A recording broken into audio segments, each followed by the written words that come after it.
The virus, which is transmitted from person to person, Hello. has confirmed cases. What it On is. January 30th, the World Alexa, Health stop. Organization. All right, go ahead. Can you see me? I can see you. Can you see me? No, I can't see you. Damn, what a shame. You can hear me though. I can hear you. Let me see something. Is this a video thing? Yes. Oh, here we go. Here we go. Here we go. All right, I can see you clearly now. What's How happening? you doing, Brad? Dude, if I was any better, I'd be you. Oh, okay. I really appreciate this, and my audience is definitely looking to hear you dropping some bombs. Right on, right on. Well, I appreciate being invited to speak to your audience. So, what else you got cooking in the kitchen? What else should I know that should be on my radar screen? Are you coming out with another book? Are you creating another? That's my first book. It's not another book. It's my first one, The Hard Way. Yeah, that drops here, I think, April 1st. Okay. April Fool's Day. That's what I'm gonna wait to April 1 because, dude, this book is basically a lot of things I've learned the hard way. And if anyone applied, it definitely makes their whole life better, makes their life more, real, let's say. And I figured what better day to drop it on than April Fool's Day. Oh, wow. Hey, plus I'm thinking about doing this promotion where I will buy one of the books back if a pre-ordered book obviously gets ordered prior to launch, which would make it pre-order. Eventually, when I hit the $1 billion mark, I'm gonna buy one of those pre-ordered book backs for $1 million cash. Wow. Tax free. Why? I'll even pay your taxes. Why? Well, because that's how one of those books is basically going to be worth $1 million if I hit $1 billion. So y'all better be rooting for me. What's cracking? Wow. That's absolutely exciting. And I was surprised that I didn't see you at the 10X Growth Con this year. Why would you be surprised? Because I know the other two times you was there, you was dropping a lot of bombs, and the audience was mesmerized. Well, yeah, I appreciate that, but Grant can't have the same speakers every single year. Okay. Grant's in the entertainment business. Mm-hmm. You know what I'm saying? He needs to entertain the masses, not make his buddy famous. Okay, I wasn't selling nothing to anybody. I wasn't making any money on that stage. Okay. I was just dropping knowledge so everyone else could. You know what I'm saying? Mm. But hey, 2 of those are enough. Maybe one of these days I'll get famous enough for him to have me back. Ooh, okay. All righty. Yeah, I know that. I know he had Ryan Dice come back for the second time. Well, that's because Ryan Dice makes him money. Okay. Everyone on that stage except the celebrities making money. The celebrities are why everybody was, in the audience. And then the beautiful lights and the $8 million budget, that's a fucking flex. Okay. Grant ain't stupid, dude. That just elevated Grant Cardone's brand into the stratosphere. And if he didn't make $1 on that event, he would have been happy. Why? Well, because now he's just like cemented into cool. You know what I'm saying? He does a good job with that event. That's a good event, except for I wasn't there dropping real knowledge. And when I say real, it's only because that's kind of the brand I'm going with now. Real. Why? Well, because I think after 51 years, I built an 8-figure business from scratch. I've learned a few things. I've got a Rolodex that would choke a horse. Okay, I can damn near text the president almost. But I could text several people that really could text him. But that's like impressive for a guy that dropped out of high school, thought he knew it all and just crushed through every obstacle to get where I am. But it taught me a lot. That's what the book's about. That's what, I had to learn the hard way. So these are lessons I've learned the hard way so you don't have to. Wow, that's powerful. And I told a great friend of mine about you, and his name is Gordon Bazar. He makes millions of dollars in the private equity industry. And he's done a lot of business with Tony Robbins and marketing guru Jay Abraham. Yep. He had over like 300,000 students graduated from his business programs.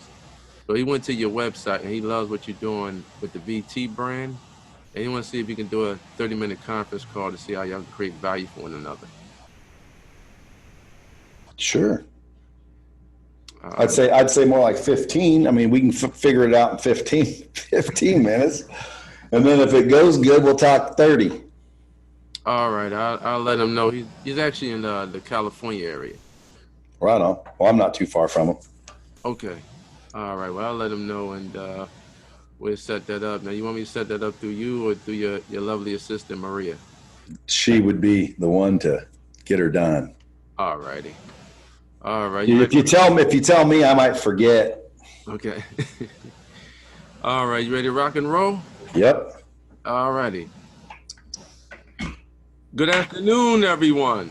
My name is Arthur Robinson Jr. I'm the creator and host of the Powerful Interviews podcast. And today I have another special interview for each and every one of you. Today I have a wonderful person on the show.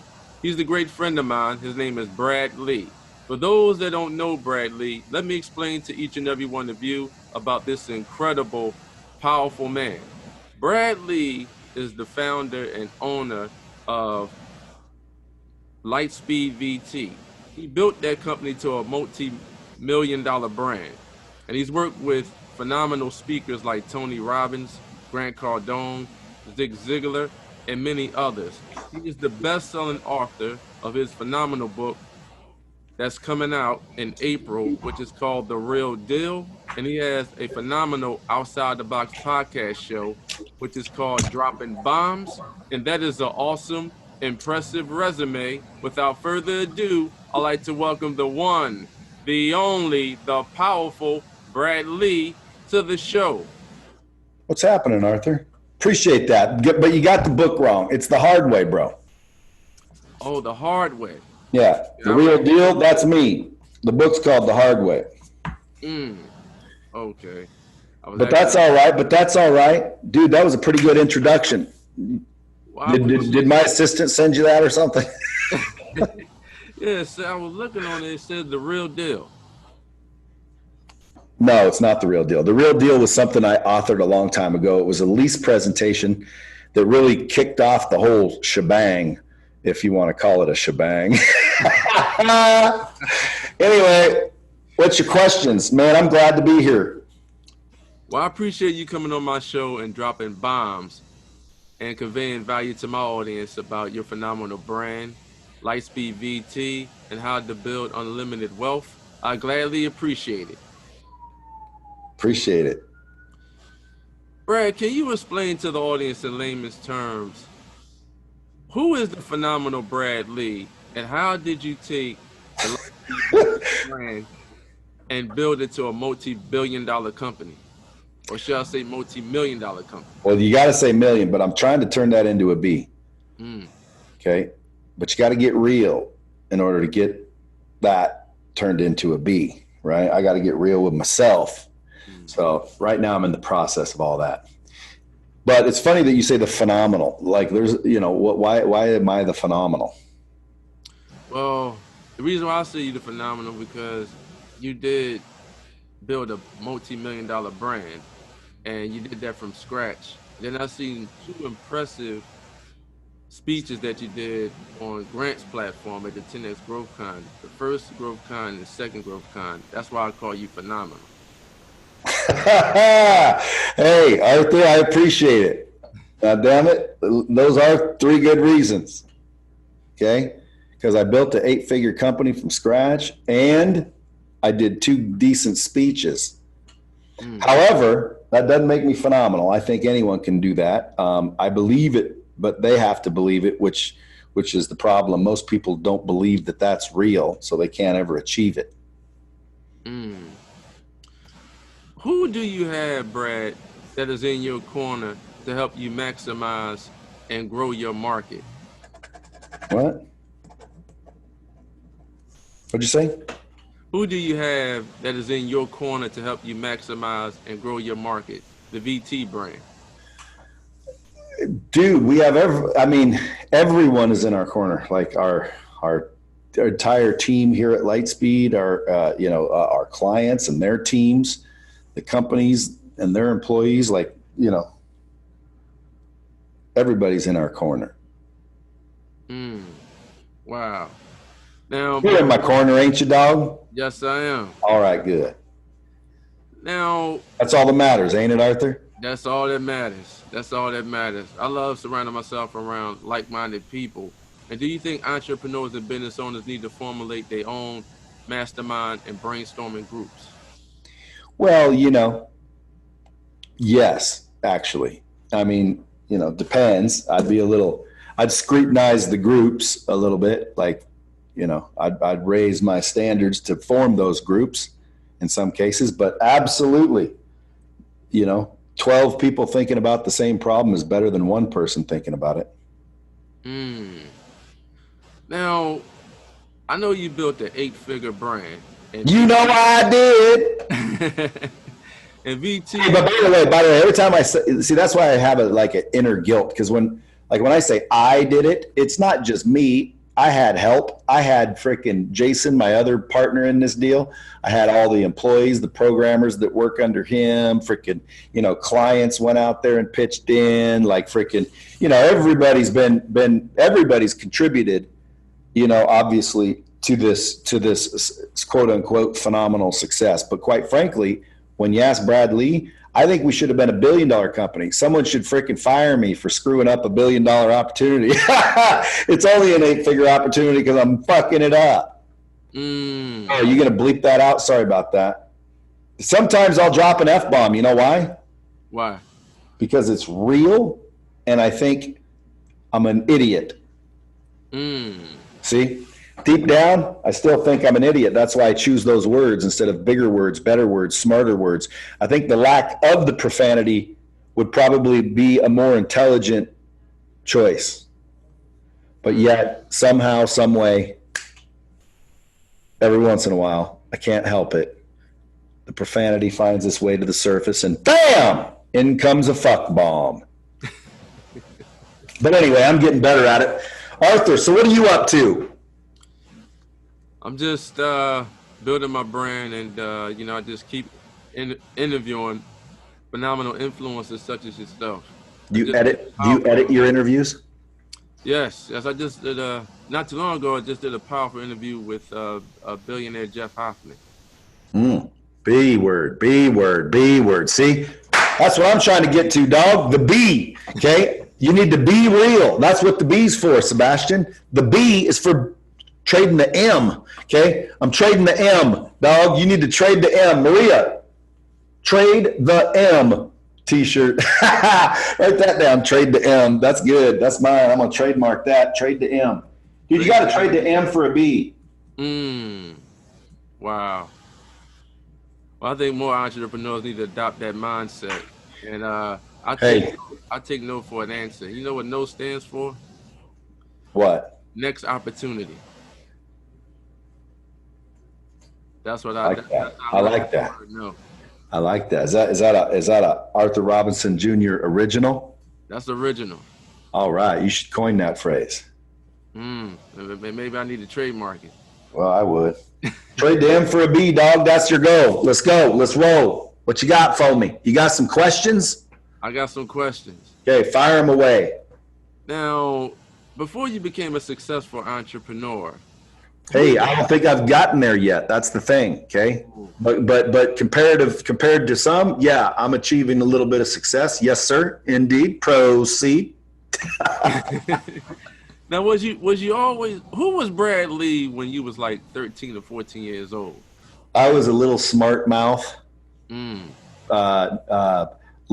the value of integrity and ethics, learning the value of being authentic. Now, how can entrepreneurs and business owners really focus on increasing their top line revenues to the $20 million level, or all the way up to the $50 million level? Hey, that's a damn good question, Arthur. You want the answer? I want the answer. Okay, well, listen, here's the answer. Now, when everyone's finished listening to this answer, remember, this is just a portion of it, but allow me to give you my opinion. I think they need to focus on 4 key areas, okay? They need to focus on the number one thing they want to focus on is sales. Why? Well, because when you have a ton of sales, that means you have a ton of money, and usually money can solve most problems.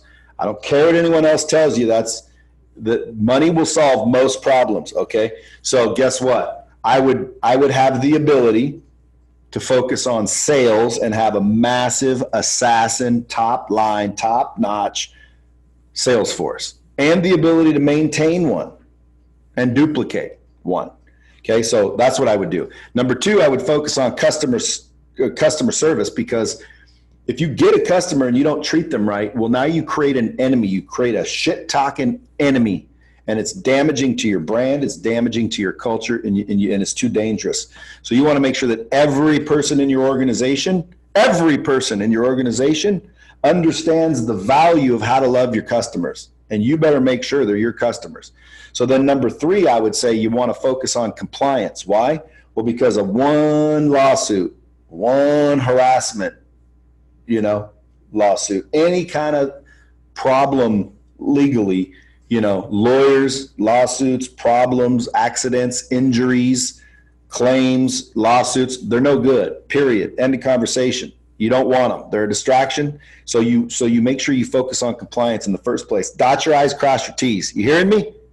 Then what we do is we focus on team development and personal and team development. Personal and team development. Look, if you don't have a plan to develop your team, Arthur, you're not growing anywhere. Okay, trust me. 20 to 50 million, shit, you ain't doing that. Okay, without a system in place, and you're not going above that. That's for sure. So if you want to get there, you want to focus on those key areas, and if you're already there trying to double, you want to focus on those key areas. Those are the key areas of any business. That's why I call them the business essentials: sales, customer service, compliance, and team and personal development. You have to have a plan for that shit, and you have to be able to deliver it 4 ways, okay? Because if you want to effectively train a group of people, there's a science to it. Number 1, you have to have good content, right? If you train them wrong, they'll do it wrong, right? So you have to have the good content to begin with. Then secondly, you have to have repetition. We learn by repetition. That's why we've said our ABCs 1,000 times. That's why school's 12 years and not 12 days. Okay, we learn by repetition. So we can't give somebody information once and then expect them to master it. If they do, great, you might have a prodigy on your hands. But most people, they need repetition. Okay, so at the end of the day, we need to give them repetition. That's good content and repetition. Okay, most businesses, they might have the good content, they're not given repetition. Then after repetition, you better make them practice. Notice I said make them practice, but you don't have them practice on your customers. You have them practice with each other. So they practice what they're learning, okay? And then 4th, there has to be accountability. And this is where a lot of people lack. Why? Because they don't know who knows what, because they're not testing anybody. They're not training anybody. They're just talking, exposing people to information, pretending that that's training when it's not. So at the end of the day, you have to have good content, repetition, practice, and accountability. Now, if you take the good content, repetition, practice, and accountability, and you point it at sales, customer service, compliance, and developing your people, boom! All your answers are in that library, brother. All your answers are in that training system. That training system now allows you to deliver, track, and measure good content with repetition, okay? Gets everyone to practice what it is they're learning, and it allows you and everybody to hold each other accountable, because everything's tracked, measured, and monitored through testing mechanisms and exercises and scoreboards and things of that nature. You follow me? And then boom, that's how you get to multi-million-dollar company. Pull your truck over. Call LightSpeed VT right now. So you want the Arthur Robinson reason. This is the Arthur Robinson Jr. podcast. Hey, what's your podcast called again? The Powerful Interviews Podcast. The Powerful Interviews, dude. How many is it? What number am I? Ooh, I got over 280 interviews. Dude, have you, that's amazing, man. See, you're a seeker of knowledge. That's good. My mission in life is to get the knowledge from the people who have it to the people who need it. Wow.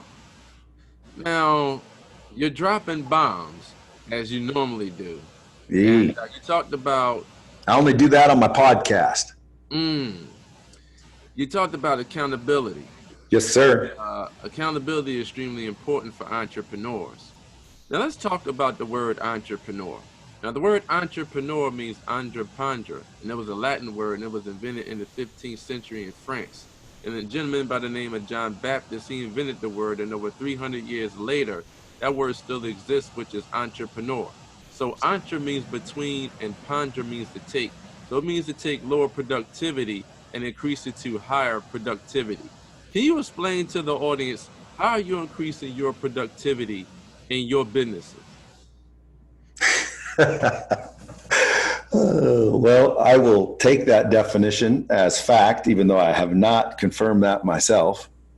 But how do we increase productivity around here? We increase activity.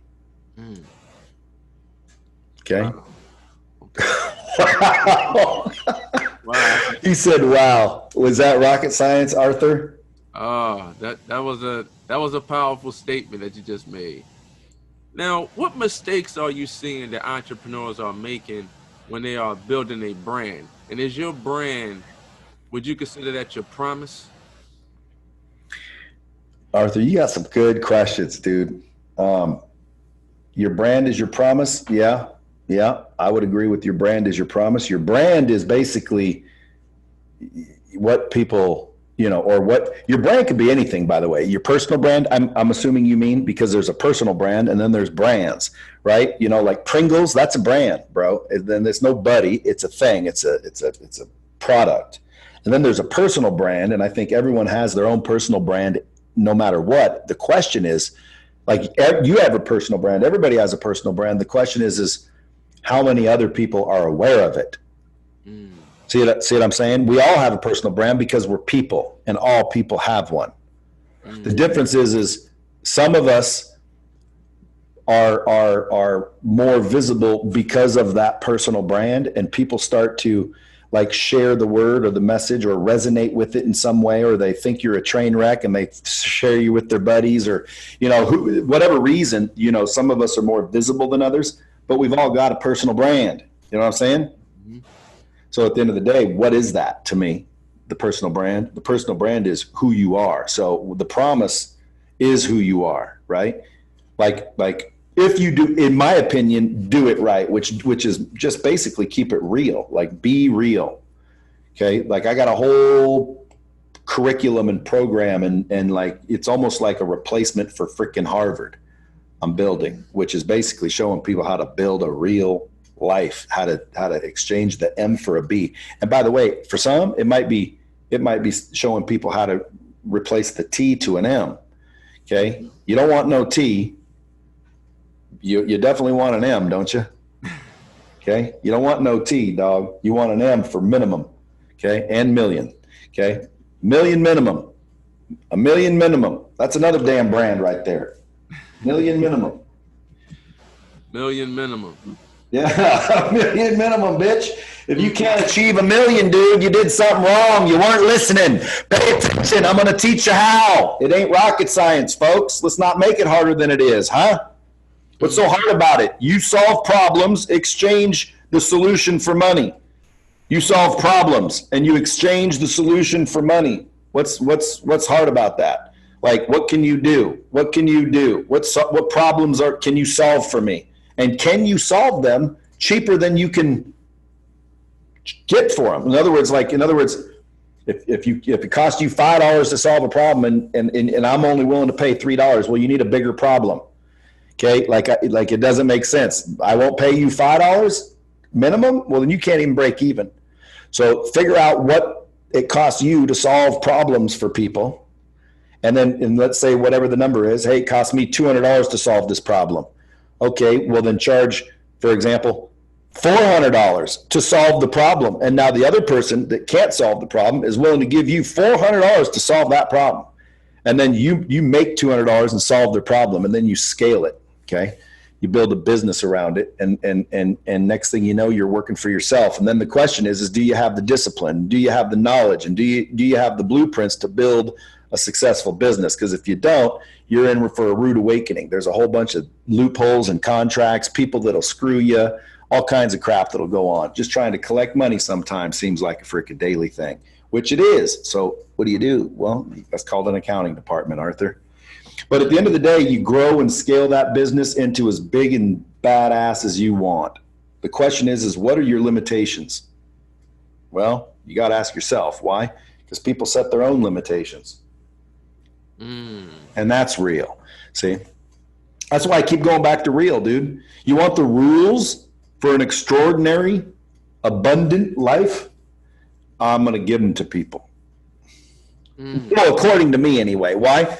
Well, because, dude, like, I don't think it's rocket science. I'm just telling you what worked for me. I don't know. I'm not a billionaire yet. When I'm a billionaire, I'll be really opinionated. Right now, I'm not necessarily opinionated. I'm just telling you what's worked for me. People are DMing me left and right all over social media going, dude, just found your page, love your content. Oh, my God, can't believe you're giving all this away for free. And I'm like, what are you talking about? I'm trying to make sure other people don't make the same mistakes I did. So in 20 years, when they're my age, guess what? The world's a better place. There's more people succeeding because of that. You know, why? Well, because if you get the knowledge from the people that have it to the people who need it, the whole world will know everything we need to know. Do you think people are dropping out of school and getting pregnant in their teens because somebody didn't know something? Somebody didn't know something. Okay. Somebody didn't teach someone something. Okay. Why are businesses closing? You think people want to lose their business, Arthur? No, they're closing because they don't know how to close deals. They don't know how to, they didn't know to train their people. They didn't know what we just talked about. They didn't know how to get financing. They didn't know how to find customers. Guess what? They went out of business. And then when they went out of business, the poor guy lost all his money. And then guess what? The wife up and left. Why? Well, because some wives will up and leave you if you went broke. They'll say they won't, but go broke and see what happens. Now, people are like, damn, dude, has it happened to you? It's never happened to me, fortunately, because I've never went broke. Okay. I started broke and I've been steadily going up, knock on wood. You know, a lot of people say all millionaires went broke at least 3 times before making it. Well, not me. So at the end of the day, knock on wood. I'm trying to get to the B. I'm trying to make the M into a B. I want the $1 billion mark. You know why? Because that's the new M, really. $1 billion is the new million. Like, when I was a kid, dude, a millionaire was unbelievable. You were just, ooh. Now, again, nobody knew that, hey, by the time I'm that age, $1 million needs to be the minimum. Like, guys, if anybody asks me what should be my minimum, dude, if you're not making $1 million a year, I would make that your target. Like, because you know what? You got to keep it real, man. Everybody wants $100 billion. It's like, dude, get to a damn million first. You want me to show you how to get to $1 million a year income? It's not that difficult. Half the people listening to this could do it just by creating a course and selling it to businesses and people on LightSpeed. So it's like, and that's happening left and right with the coronavirus and all this crap going on. Everybody's canceling events. Nobody wants to meet people in person in large groups. Everybody's sneezing. Next thing you know, deaths are happening. Well, shit, dude. Everybody, you can't get coronavirus on LightSpeed, bro. Do you think that the LightSpeed brand needs to be in the school curriculums all around the world, in public schools, charter schools, and in colleges? Because entrepreneurs are basically changing the game. They're changing the world. But you know that the education that they're learning is basically obsolete. Do you think that the LightSpeed brand need to be in the school curriculums on a national and international level? Well, of course I do. And we are being used by a few schools, school districts, and but it's not necessarily for the kids yet. It's not necessarily for that type of education yet. However, I do believe that, because we can't send the kids to class with an old, outdated curriculum without regard to the individual child like most people, like why are we sending our children to school, right? And forcing them to adapt to this content rather than let the content adapt to the kid.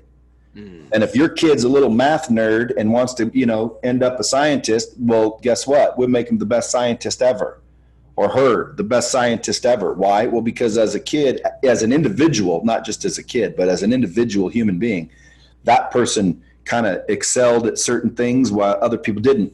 There's kids in school that are fast, athletic, right? They go play the sports, right? Some go master the labs.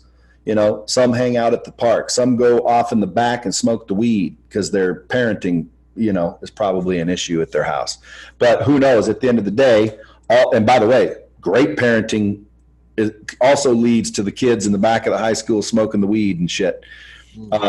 Because again, individual. That's why, dude, there's a lot of, lottie-dottie, I call them beaver cleaver parents that have little, rebellious children.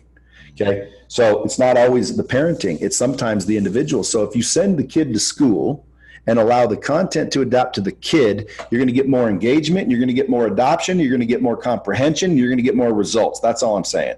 And then the other thing is we send our kids to school and listen to the lecture, and then they send them home with the homework where the parents don't know anything. So I think they got that backwards. I think they should deliver the teacher virtually at the house where the parents can watch their own kids individually. And then we send them to school to interact with the other kids, learn how to behave, and ask the teacher homework questions. See what I'm saying? Mm-hmm. They got that backwards. Let's not send them to school and lecture them and send them home with homework. Let's lecture them at home through online, LightSpeed, and then let's send them to school for the homework. Anyway, but that's just my twisted opinion. Well, I like that opinion, and I think they need to reverse the system. I think the school curriculum, well, curriculum means control, and I think the school curriculum is just pretty much outdated. But it's a lot of millennials, and it's a lot of young entrepreneurs. They really learn on how to build a business that they can scale. And, a lot of people is really getting into making money online as well as offline. You ain't lying. Brad, can you explain to the audience what is the best advice that you have ever received on a personal level as well as on a professional level? That's hard to say, only because I've received a lot of good advice. I just didn't always listen to it. Which again, I'm dropping the book the hard way. Now it's lessons I've learned the hard way, so you don't have to. Basically, it's things I've learned the hard way that you are going to have to learn, and that you're probably going to have to lose to learn, like I did, unless you read the book, you apply that shit, and your life, enhances, let's just say, in all areas. Why? Well, because those are the rules you're going to need to learn one way or the other, bitch. So guess what? What are they? Well, every freaking school student should be getting a book issued to them. But that's the whole thing. It's are we going to reach out and learn from other people, or are we going to be foolish? So restate your question and I'll answer it directly. What is the best advice that you have ever received? And the worst. No, for personal and business. Personal and business. Dude, I don't know. Let me think. I would say, I don't know. The best advice. My dad told me, basically that if you're ever heartbroken over a girl that breaks your heart, that a new girl will come along that will be better than the last girl. No matter what. Like he said, if you miss the 8:00 bus, the 8:15 should be around in relax, because the 8:15 will be here in a minute. And then I told him when he said that to me, I'm like, yeah, but I like the 8:00 bus. I like the one that's leaving. But, at the end of the day, it's like, that was some good advice. Why? Because it's true. It's true. I mean, people get broken hearts as they go through life with relationships, and they get broken hearts. And, they don't have to get broken hearts. Why? Well, because, if one relationship's ending, it's just opening up space for a new one. Wow. Now, it's a lot of big brands that send a lot of subliminal messages, like the Golden Arches, McDonald's, everybody recognizes that brand. Burger King, everybody recognizes that brand. Wendy's, Chick-fil-A. And actually, if you work for Chick-fil-A as an employee, over the next 5 years, they give you an opportunity to invest shares in that powerful brand, Chick-fil-A, which I think that's a phenomenal opportunity for employees to capitalize on. And I noticed that a lot of brands are really specializing in culture. Like, for example, I know the owner of Zappos, Tony Hsieh. Well, he sold that company for $1.6 billion, but when you go to that brand, they want to make you feel like you're welcome and make you feel like you're at home. But if you don't fit into the culture, they'll pay you $3,000 just to leave, because they feel as though that one bad apple is just basically bringing down the other employees in regards to having a toxic mindset. How important it is for entrepreneurs and business owners and business leaders to develop a culture for their team and their sales team to follow? Well, it's extremely important. Again, one of those life lessons, extremely important to have culture in your organization. But everyone, again, in my opinion, has a culture in their organization. The question is it a good one or a bad one? Or, is it toxic or is it freaking, positive? Wow. So everyone has a culture. Just, is it good or bad? And if your question is, should everyone have a good one? Well, of course. See, when you put it in a different perspective, it makes just so much more common sense, which is why I'm always wondering why people don't understand the simplest of basics. Like, of course, like at your family, dude, is it important that you and your loved ones get along? Would you want to get along with your loved ones? Basically that's what when someone says, hey, should we have good culture in our organization? Well, yes. Like, obviously. Absolutely, 1,000%. Problem is most people, they're hearing this buzzword culture, and so they're like, how do I get a good culture? You get a good culture, I believe, by getting a group of people together that agree on the same acceptance of behavior. You see what I'm saying? Like, to me, it's like if you get everybody to understand this behavior at this organization is this, and everybody abides by it and agrees to it, seriously does agree to it, then nobody's abiding by anything. That's just how that group of people are. See what I'm saying? So when someone comes in that they're not like this, they stand out quick, and the whole organization basically gets rid of any kind of interloper type thing. So what happens? You know what an interloper is? Alexa, define interloper. Interloper is usually defined as a person who interferes or meddles in the affairs of others. For more, ask me to give you more definitions for interloper. See, we don't want no interlopers, right? We're all on a mission. We all believe the same thing. We like the same behavior, meaning, hey, I don't like it when somebody lies, right? Lies and causes drama. And everyone else is like, yeah, we don't either. Okay, well, let's not lie and cause drama. And then everybody says, okay, well, somebody shows up and starts to cause, drama with, oh, so-and-so said so-and-so. It's like, wait a minute. Like, you got to get that person out of your culture. Why? Well, because it's poisonous and toxic to a good culture. But it would be totally prevalent in a bad culture. You see people like that at every company. The question is how many unengaged and uninspired people work at your company, Arthur? That's the question. That's the question people should be asking themselves. Can they identify people that are not engaged? Yes or no? If the answer is no, shit, I could launch a LightSpeed system within any organization and within 2 weeks identify every single unengaged employee on the team. Instantly. Why? Well, because if you assign content and value and growth and opportunity towards somebody and they shun the idea of growth and development and opportunity, well, then you have a problem. You know, if I set down a plate of money in front of your feet and said, listen, Arthur, if you need any money, take some, and I come back in a month and there ain't none gone, what's that tell you? What's that tell you? Either you're stupid and you don't understand the value of money, or you didn't hear me, or something. Like you would say, something's wrong here.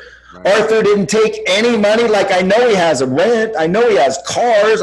What the hell? And you're sitting there hungry and cold and shivering. And I'm like, dude, there's money right there. Okay, what if that was knowledge? What if you had knowledge right in front of them and they didn't take it? They weren't interested. Doesn't that identify a little bit of a problem? Yes, it does. There you go. Why don't you do that with your organization, folks? And by the way, in case you haven't figured it out, that's just one of the ways we can use LightSpeed. I can train your people, market people, sell tickets. I mean, LightSpeed VT's technology is really the reason I said that. Why? Well, because, dude, if people would just start training their people more effectively, they'd grow and scale their business. They just don't know how to do it. So what I've been doing is breaking it down for companies, and they're just blowing up, right? Blowing up one after another. Why? Well, because when you break it down and you start to basically look in the mirror and figure out why, well, now you have to really get real with yourself first and then start to make decisions from a different perspective. And once you reach that different perspective, I call it a dream perspective. Once you reach a dream perspective, well, now you're looking at the world the way I do. And when I wake up in the morning, everyone says, why are you always so happy and laid back and like unstressed? And it's like, because I have a dream perspective. I wake up in the morning and from the get-go have an advantage over most people because I see everything as an opportunity. So would you say that specialized knowledge is the new currency? No. I believe specialized knowledge can generate a whole lot of money for the possessor of it. I don't think it's the new currency. If anything's the new currency, it's going to be, crypto or bank cards. Because again, like I hardly ever have any cash. Like if someone robs me, dude, they're going to get a bunch of credit cards that can be canceled the second you walk away. So, I mean, at the end of the day, the whole world, in my opinion, if the new currency is going to be actually digital or crypto in some way, or, a chip, as they say. But no, I do think it's very important though, dude. I think relationships is the new economy. Okay. The relationships are the new economy. What do I mean by that? Well, what's an economy? Think about what an economy really is, right? An exchange of goods and services. That's commerce. Okay. What's an economy? Okay. Have you ever defined it? Alexa, define economy. As a noun, economy is usually defined as thrifty management, frugality in the expenditure or consumption of money, materials, etc. As an adjective, economy is usually defined as intended to save money. As an adverb, economy is usually defined as in economy class accommodations or by economy class conveyance. For more, ask me to give you more definitions for economy. See, with the noun definition. Did you hear what she said? Yes. All right, now go ahead and repeat what she said. I can't repeat everything that she said. Why not? Well, basically... No, because you didn't learn anything. You just got exposed. Right. See, that's the good content. Now, if I said, Arthur, go through that 10 times until you can memorize it and you can recite it. Yes. And you heard that every day for 10 days. Okay. And then I said, you don't get it anymore, but I want you to tell me what the definition is. You would literally be able to recite what that just said. Absolutely. Now, well, how does that make sense to my comment? Well, it doesn't. I was just pointing that out. But relationships are the new economy, meaning it's going to be basically, can you find, attract, and nurture good relationships that pay? Can you? Do you know where to find relationships that turn into money? Do you? And if the answer is no, not really, like I guess no. Well, then I said, come to my thing, and let's pretend I was teaching it. Because, dude, there are, like, I can trace back good things happening from new relationships. So can anybody. Think about it. Mm-hmm. You know, obviously, as I met different people throughout my life, different things are happening, contributing, right? Collaboration is better than competition. Like, I'd rather not compete with anybody. I'd rather collaborate with everybody. Right? Mm-hmm.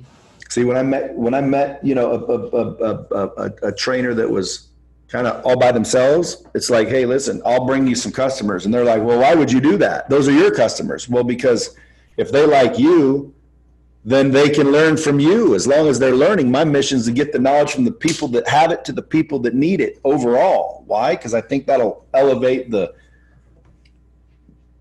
quality of the world, right? You know, people are broke and hungry because they don't know how to close, and they don't know how to market, and they don't know how to, you know, sell and persuade, and they don't know how to do things. They don't have the knowledge, or their parents didn't, or something. But at the end of the day, if everyone knew how to be a billionaire, wouldn't everybody be a billionaire? What do you think? The majority of the world's choosing not to be? Wow. So I don't know how to be. There you go. So would you say that happy customers are loyal customers? They keep coming back to you wanting your products or your service? Man, I'm coming up with all kinds of brands on this shit. What? Would you say that happy customers are loyal customers? They keep coming back to you wanting your products or your service? Sure. I mean, I don't know how you defined happy, but a happy customer seemingly would stay with you and keep referring you business, and everybody's happy. Depends on what you mean by happy. But that doesn't mean you can stop innovating. That doesn't mean you can relax just because you have a happy customer, because they can be pissed off the next month, and then what? Well, now they're talking shit, spreading cancer and harm to your brand and organization. Why? Well, can you imagine being a company where everybody hates your product? Huh? What if every one of you asked, like right now, would be a good one. You want to go to China right now? Free trips, first class. Do you? I would love to go. You'd go to Wuhan, China right now, first class, all expense paid trip on me. I would love to go. Arthur, would you go tomorrow? I would love to go. Tomorrow, I'll pay your way. Will you go? I would go, as long as I have an agenda. Well, your agenda is just to touch down and check into the finest hotel in Wuhan, China. I would go. And just hang out. Just go see the sights. You ready to book a ticket? I would let it go. Right now. I don't know about this second, but I would go. Do you know what's going on in Wuhan, China? What's happening? What's happening? What, you never heard of the coronavirus? You know what? I heard about it, but I'm so... Dude, Wuhan, China is basically shut down. All of China's shut down. There's people raiding the shelves for all the hand sanitizer in the world. Amazon, the cheapest hand sanitizer is $55. What? Hey, Alexa, what is the best price on hand sanitizer? The top result for hand sanitizer is WBM LLC 1 Natural Hand Sanitizer Kit Massage Bowl Lamp. It's $55.99 on Amazon. That's the cheapest. Why is hand sanitizer $300? Wow. It's the coronavirus, bro. Even if I paid for your trip, you wouldn't be able to go. They shut it down. You can't fly there. Wow. You probably couldn't even fly there anyway before the coronavirus, because it's China. You got to go through all the proper channels to get into China. But anyway, at the end of the day, dude, you would not want to go to China, which is my point. My point is, I was trying to be funny, but my point was, dude, you can have you could have a good product at the wrong time, right? And you could have it's the wrong time, or the wrong product, or the wrong pitch, or the wrong target, Like the reason somebody doesn't win is because they don't know something, I think. And if I could just say, man, I know everything in the world, well, then I would preach every single day and I would become like a massive pastor or preacher. And it would be, you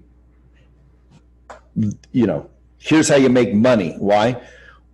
Well, because when you have money, Arthur, you're able to help more people and do more things, right?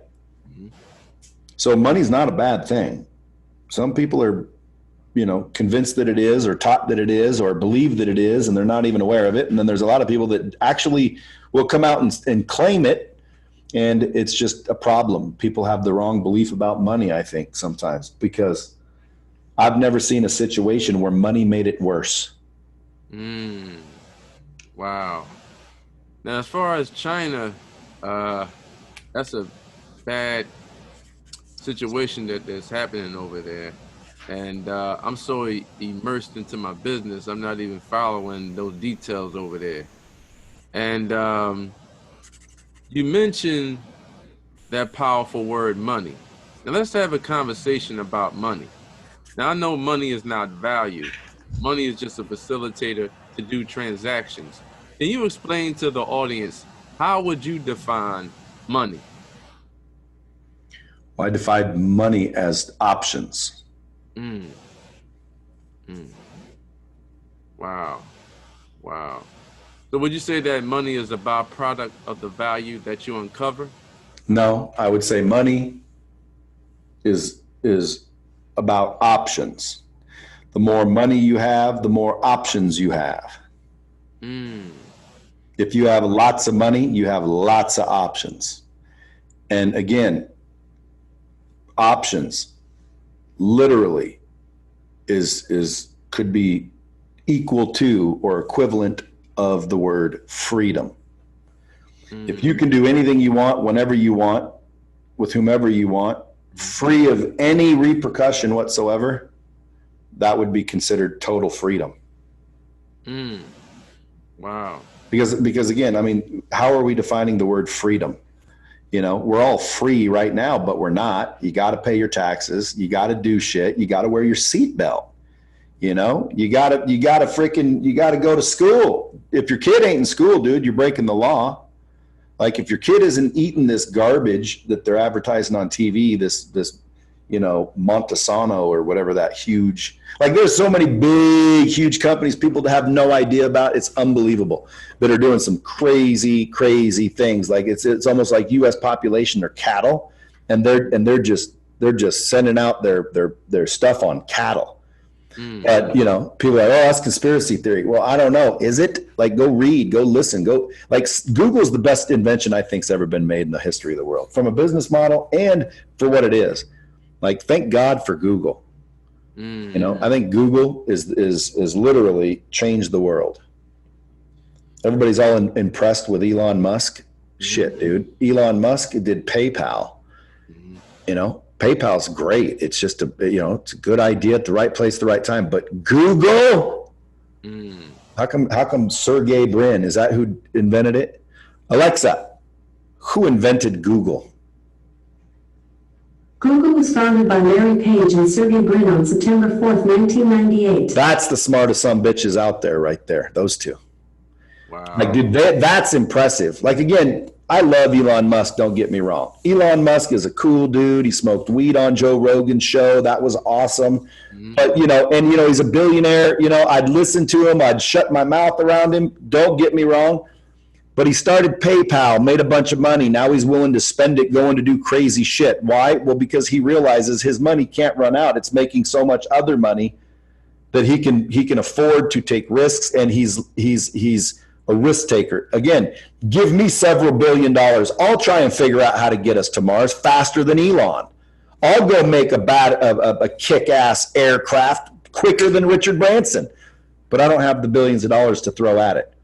So it doesn't impress me that Elon Musk is making electric cars. Like, that's just smart, obviously. We don't want to pollute our environment until we die, so let's make cars that are electric. And when he made them as cool as a normal car, and faster than a normal car, and quieter, and fully freaking computerized, plugs into your iPhone. Dude, obviously it's going to be popular. And now it's like, wow, Elon Musk. No. I would have thought and did the same shit and still would. Okay, good. Boom. Let's go back to seriously badass invention. Larry Page, Sergey Brin. Dude, Google's the most amazing invention of the world. And I don't know, again, if it evolved or they had the whole plan in the beginning, but I think Google is literally the world changer. You know, people said Steve Jobs was. You know, yeah, Steve Jobs was cool. You know what Steve Jobs could do? He could accurately identify what people wanted. Like, in other words, he knew design so well. He knew consumerism. He knew what people wanted. Okay. But again, I'm not Steve Jobs, Elon Musk. Oh my God.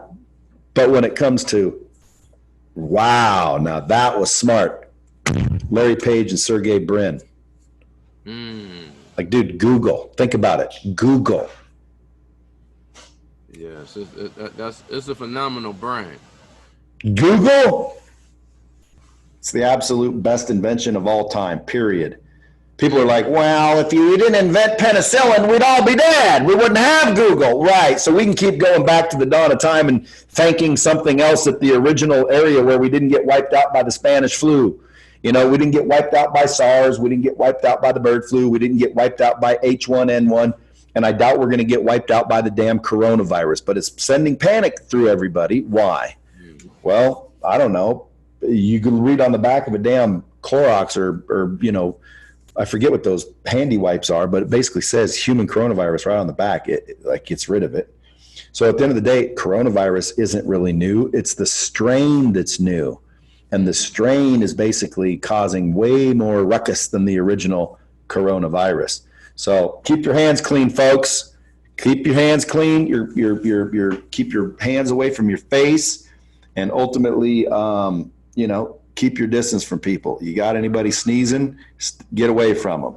Don't go to densely populated areas. And if you do, be careful. Brad, how do you feel about market growth versus market innovation? I think they're two different things. What do you mean? What do you think of each one? I think market growth is fabulous. I think market innovation is interesting and fabulous. Wow. Now, Brad, Bill Gates, Warren Buffett, his business partner Charlie Munger, and Brad Lee, I kind of look at y'all business icons as y'all don't bullshit. Y'all really are the real deal, and y'all really are educating the masses on the true definition of entrepreneurship. Now, let's have a conversation about the power of using video. Now, I know a couple of years back, Google bought YouTube for $1.6 billion. So video is hot right now. Can you explain to the audience the power of using video? And should entrepreneurs and business leaders use video to expand their brand? Well, obviously, you know, number one, that's what my company does. LightSpeed VT helps people take video, just regular video cameras off their iPhone or whatever, quickly make interactive training material to deliver, track, and measure content to their employees, fans, customers, vendors, whomever. So at the end of the day, I absolutely believe it. Why? Well, hell, I built a whole company around it. Number one. Number two, I believe that if a picture is worth 1,000 words, then a video is worth 1,000,000. I don't have to wonder what you've meant by reading your words. I can hear and see your body language, which is really, you know, 80% of what you're communicating anyway. So at the end of the day, video is just 1,000 times better. What's that? Wow. Brad, I wrote down some powerful words, 10 being the highest and 1 being the lowest. So you can rate them in your own influential way. Are you ready? I'm ready. Accountability. 10, perseverance, 10. leverage, What? How am I grading them again? 10 being the highest and 1 being the lowest. As what? As important or what? As important, leverage. Okay. Start the list over. This is you just want to know which one of these are important. Yes. All right, go ahead. Accountability, 10, perseverance, 10, leverage, 10, speed of implementation, 8, building great relationships, 10, money, 10, value, 10, content, 10, traveling, 0. marriage. Oh, traveling, then I'd say 10. Why? Because I love to travel. I thought you meant necessary for business. Now you're getting into marriage. Marriage. You know, again, I'm not, I don't know. Like if someone wanted the advice from me, I would have to know more details before I could recommend whether they should be married.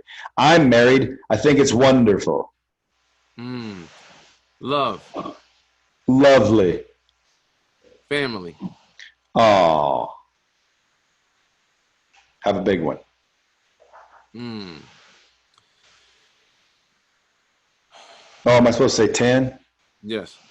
Well, dude, I think they're all important for some people, and I think they're all important in and of themselves, but it's hard for me. If you're talking about me, how important it is to me, well, trust is very important to me. What else? You know, family, absolutely, 100%. Like, again, I wouldn't have said that when I was 20. I wouldn't have said that when I was 30, but I definitely say it now. So as you're going through those, you know, 1 to 10 is hard to say because they're all 10. So we might as well just say 10 on everything and save the list. I think the question is, if somebody's listening that said, for example, family, and they're like, about a 3. What's that mean? Does that mean they don't need their family? Because then I'm at a 0. I don't need my family. Okay. The question is do I want my family? How important is family? Well, I believe family is very important. I believe people, you know, do not like to be bored and they don't like to be lonely. Okay. Loneliness is more damaging than obesity or anything, diabetes, any kind of, like, I'd rather have diabetes than be, you know, tragically lonely. You know, usually the lonelier the person, the more likely they are to freaking want to commit suicide or just die. Like loneliness, like stick a person in a cage and leave them there with no human interaction, they go crazy. You know that? Yeah, dude, human beings, dude, need interaction. So, man, it's hard to say, you know, how to rate it, but I would say, you know, 10, you know, human interaction, it's a 10. So family to me would be a 10. It might not be to somebody else. Why? Well, they're 20 and they came from a broken home where everybody beats them. Right? They've been abused for 18 years. They just got free. They're thinking, fuck my family. Bunch of fucking assholes. I'll show them. And guess what? That's a good place to be. Why? Well, because you got a little fire in your ass and now you're ready to go out and prove something to the world. And guess what? You need a chip on your shoulder sometimes. You should have a chip on your shoulder sometimes. Everybody's like, you know, oh, don't have a chip on your shoulder. No, you don't need to be a dick. But guess what? Yeah, proving something to somebody is a powerful motivator. Like, oh, you don't think I can do it? Watch me. Health. Health, 10. Wealth. 10. Value creators. 10. Expanding. Depends. You gotta find that word, bro. If it's my waistline, 0. No toleration. No tolerance for that. But expansion of your mind, 100%. And by the way, that's an unlimited thing to do. Expansion is unlimited. There has been no known end to anything, dude, in your mind. Cash flow. Ooh, lovely. 10. 11. Cash flow's 11.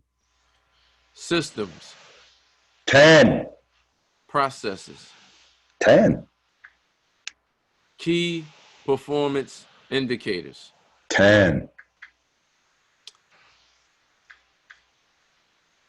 interesting,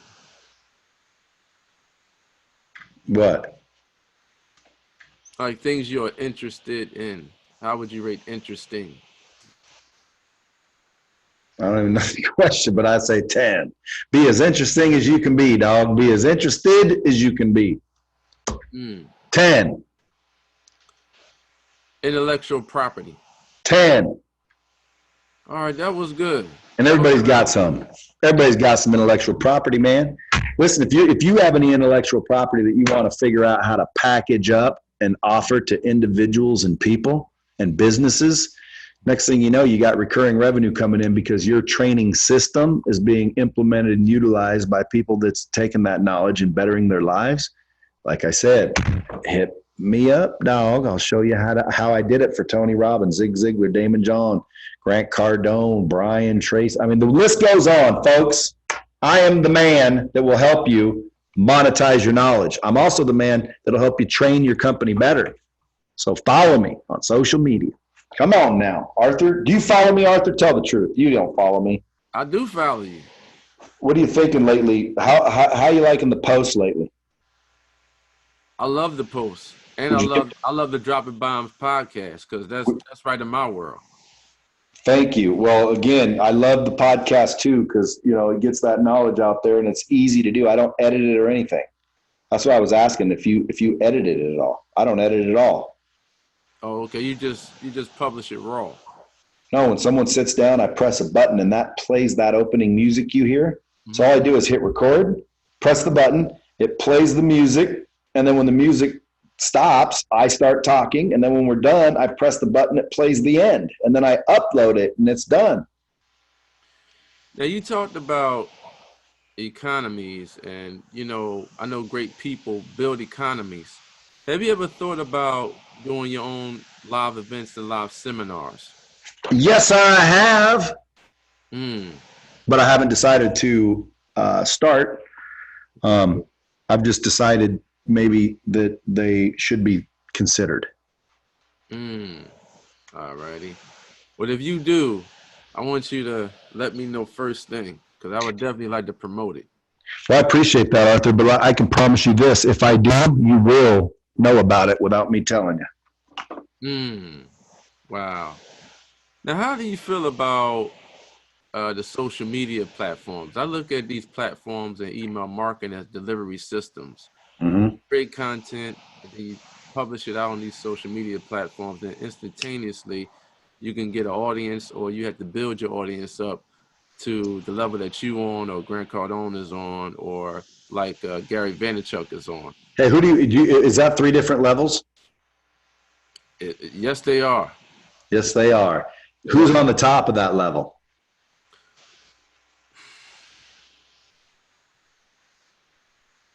I would say all 3. No, hell no, not even close. Like Grant has a lot more followers than me. Matter of fact, a lot of my original followers came from Grant. Oh, I didn't know that. Well, yeah, because again, I was the one behind his VT system. So 10x1, 10x2, he had a lot of people, exposed to me. So that kind of kicked off a bunch of followers, and then, content and people following and sharing got the rest, but I'm nowhere close. Yeah, but I'm nowhere close to Grant. I think Grant has like almost, funny enough, 10x my followers. But he's also, I think Gary V is another level personally. Like I think Gary V is technically more famous, quote unquote, than Grant. Mm-hmm. And I'm way less famous than either one of them. Mm-hmm. But I can promise you this, they're not as famous as everybody thinks they are if you asked everybody globally, meaning Gary V is more recognizable, I think, than myself.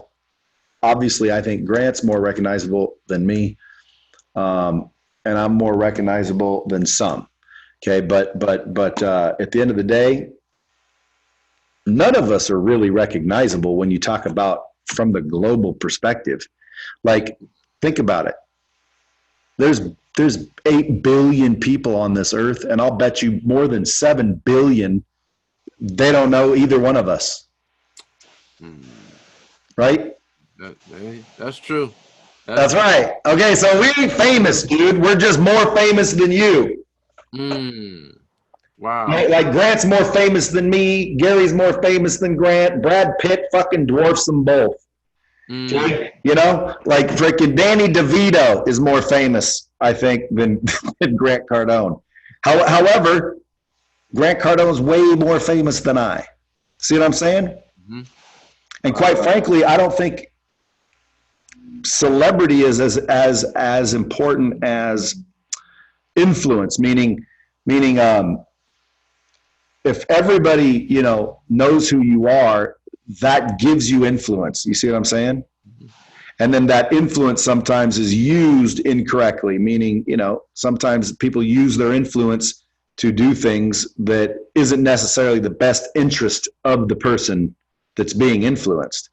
See what I'm saying? So when you start to look at who's famous, you start to realize, oh, they're gaining influence with all this, you know, exposure. And then people use that influence to move an audience or something to a certain direction or a certain belief or a certain product or a certain culture, really. Like 10X, for example. 10X is a culture, dude. 10X is a movement. 10X is it's a belief. See, Grant's a great marketer. See, now I think Gary's a great marketer.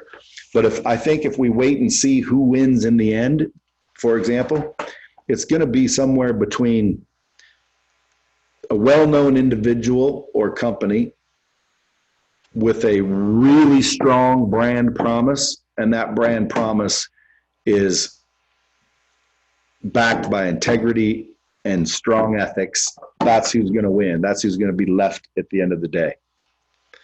Are companies that give good products, good value, they focus on win-win, and they value relationship over money.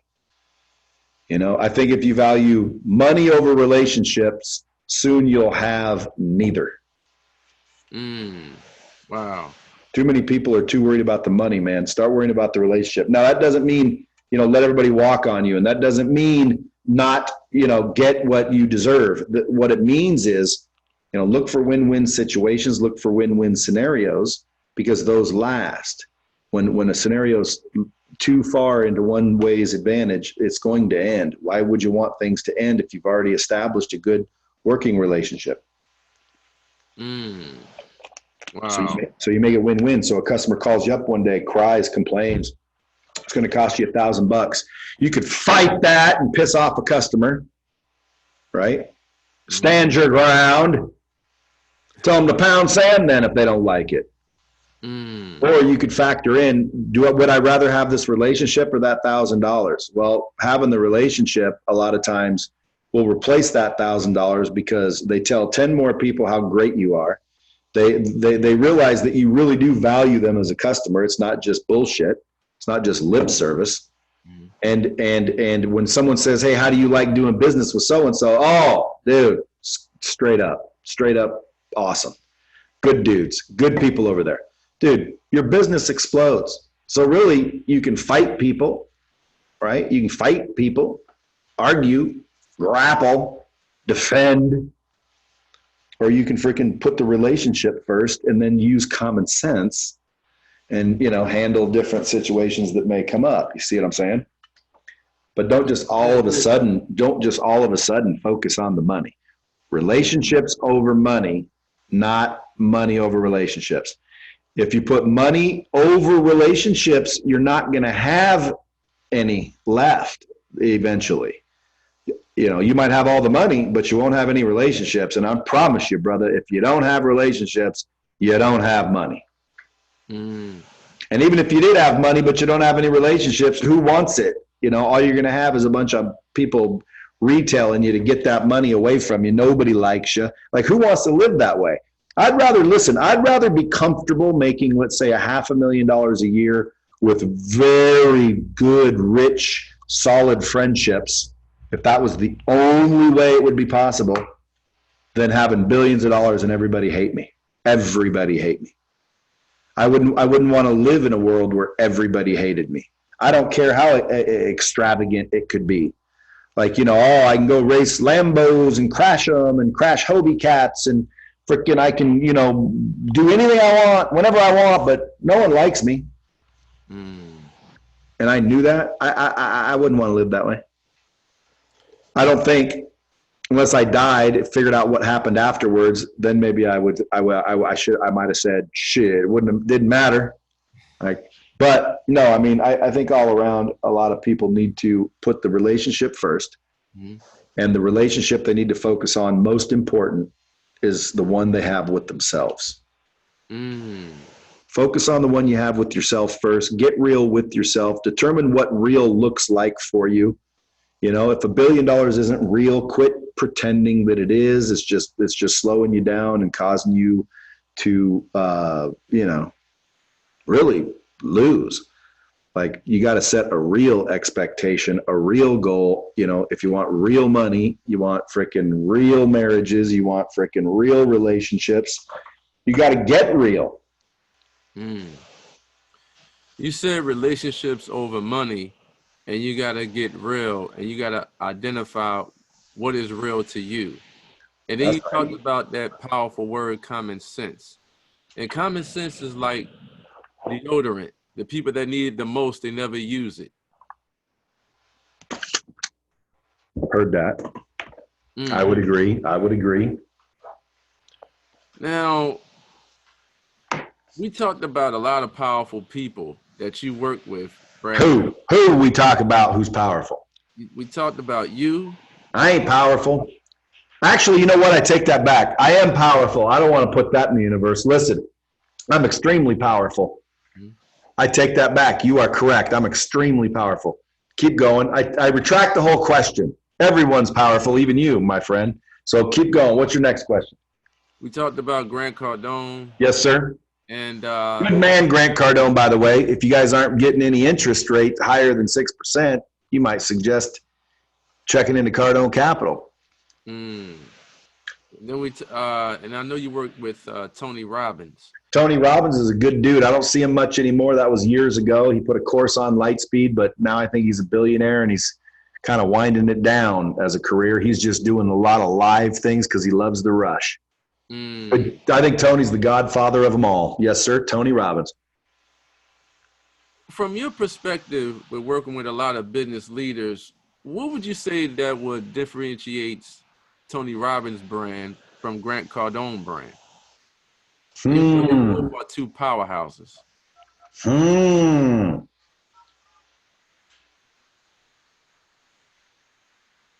That's a damn good question, Arthur. What differentiates their brands? Well, knowing from my perspective, you know, not a lot. You know, Grant believes in, you know, 10Xing, and Tony Robbins believes that you can unleash, you know, the power within.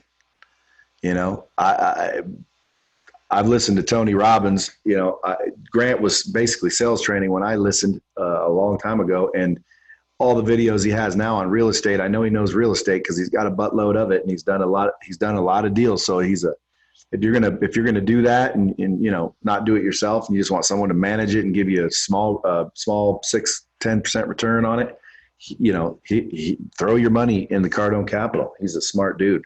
Tony Robbins, he owns islands. He owns businesses. He has billions of dollars in revenue. I think he's known as and considered the king of it all. So, you know, Grant's, I think, brand is 10X everything, your life, real estate, your business. You can do more. Tony's kind of the same. Like, you know, you got the power within you. You can do anything you want. So to me, they're similar, ironically, because as individuals, they're a little bit polarizing. I mean, to each other. They're a little more opposite of each other. Anyway, how many minutes? We got 4 minutes left, Arthur. I got it. I don't want to jump off here without saying goodbye, but I'll tell you right now, I got to in 4 minutes. Alrighty. Can you explain to the audience exactly where they can find you? You can find me on internet, just looking up at The Real Brad Lee, or just Google Brad Lee, Lea. Most people say, is that Leah? I say, I don't know. Do you drink Tia?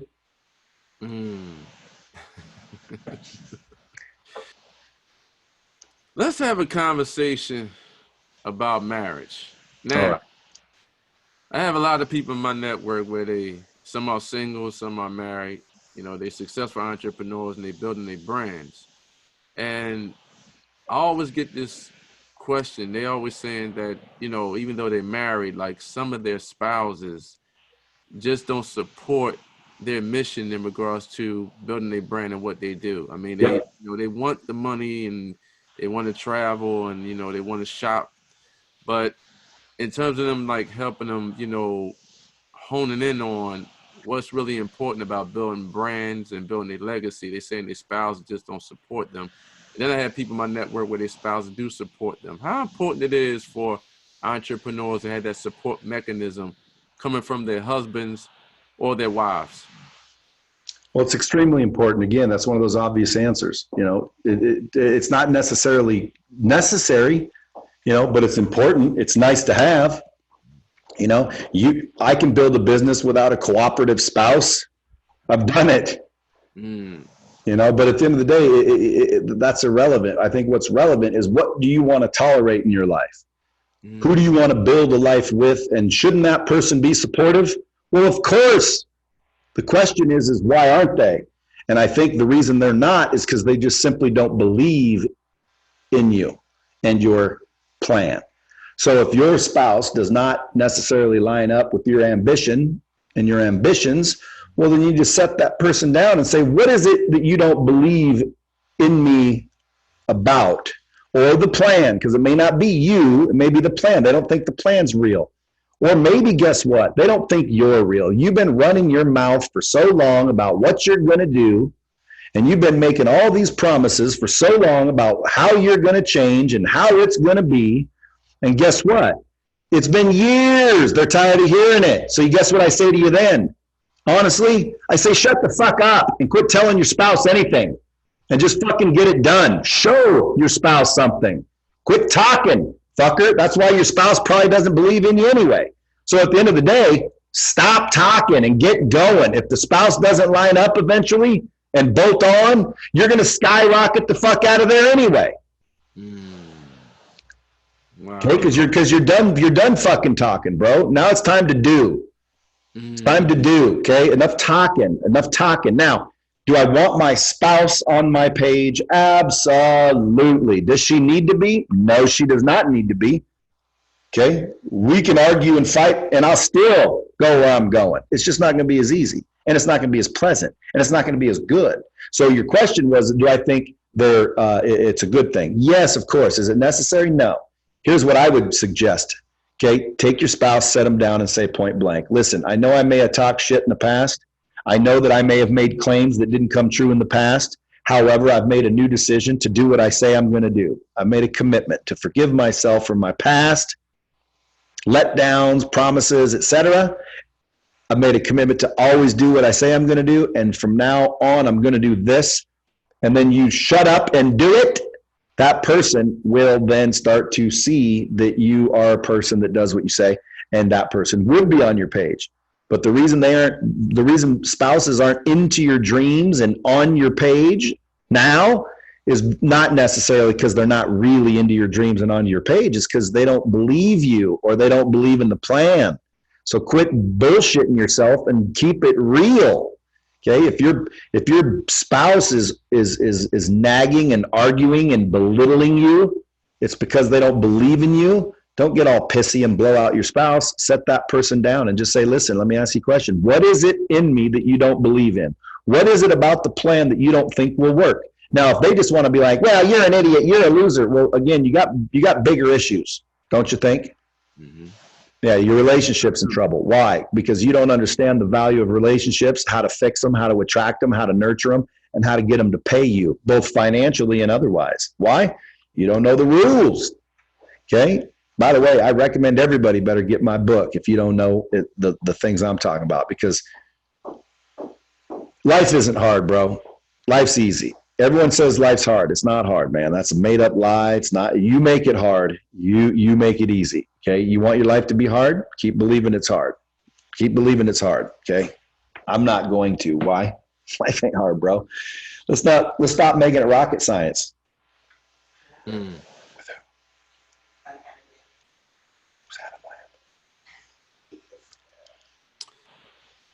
Brad, do you have any last pearls of wisdom for the audience?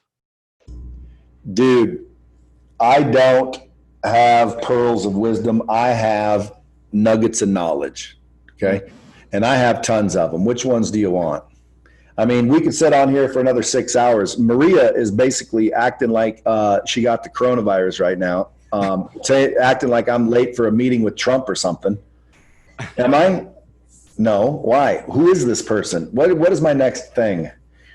Arthur, you're going to edit, obviously, this chit chat right on out of here. So, yeah, I mean, personally, I got a few more nuggets for your guests. Listen, if you're not where you want to be in life, okay, I want to easily give you the way to correct it, okay? All you have to do is find yourself a bathroom anywhere, okay? It just needs to be empty. And then you need to go into it, shut the door, and look around. And the person that you see, more than likely, all of you will find the person in a bathroom looking around as long as it's empty. And you'll see the individual that you should be pissed off at. That's the individual that you should love, by the way. Why? Because that's the only son of a bitch that'll get you in and out of anything you've ever wanted to be in or out of. Okay? So you got to repair the relationship with yourself. Okay? Most people aren't even aware they don't like themselves. They don't respect themselves. And so that causes them to make stupid decisions and stupid choices, which causes bad shit to happen, which causes them to re-cement their belief that life is hard and it ain't fair and boo fucking who. Well, guess what? The reason they're doing that is because their subconscious mind believes that that's what they want for themselves. That's what you want for yourself. You just aren't aware of it. Why? Well, because you don't like yourself. You let yourself down. You lied. You don't do what you say. You did the opposite of what I just described earlier. And next thing you know, you're unaware of it, but you're just making poor decisions. And folks, you can't get rich making poor choices. Okay? Doesn't work. Okay? You have to fix your choices. So if I were to tell your people anything, look at the quality of your choices, and you'll look at the quality of your life. If you want to improve your life, improve your choices. Now, there's more to it, dude, but I can't stay any longer. So, my man, I must bid you farewell. And your listeners, adios, muchachos. Keep the love. Stay clean. Keep your hands clean. Keep your hands away from your mouth, eyes, and nose. And, of course, always leave people better than you found them. I'd like to thank you, Bradley, once again for taking time out of your busy schedule to educate me and the audience worldwide about wealth building principles and about your phenomenal brand, LightSpeed BT. I gladly appreciate it. You are a gift from God. Hey, Arthur, I appreciate you having me, dude. I'm telling you the truth right now. This is one of my favorite podcasts ever that I've done. You're a good dude. Oh, well, thank you, Brad. I really appreciate it. And I love having entrepreneurs that tell like it is, with no bullshit cliches that we have been learning over the years. But I've been following you, and you are the real deal. And I think you will be the next billionaire. I really believe that. Appreciate you, man. I appreciate you. Peace. To everyone that's listening, I highly recommend get involved with the phenomenal Bradley. You hear the passion that came through his voice on my show today. Go to LightSpeed BT. Go to that website. He has incredible content that could take your mindset and your business to the next level. But remember, you have to implement what you learn. So to everyone that is watching and listening right now, remember that the strongest asset that each and every one of you have is your brain, and what you think about and what you take action on, that will become your reality, and your mentality creates your reality. May God bless each and every one of you, and bye for now. Thank you, Brad. Peace. Have a pleasant day, everyone.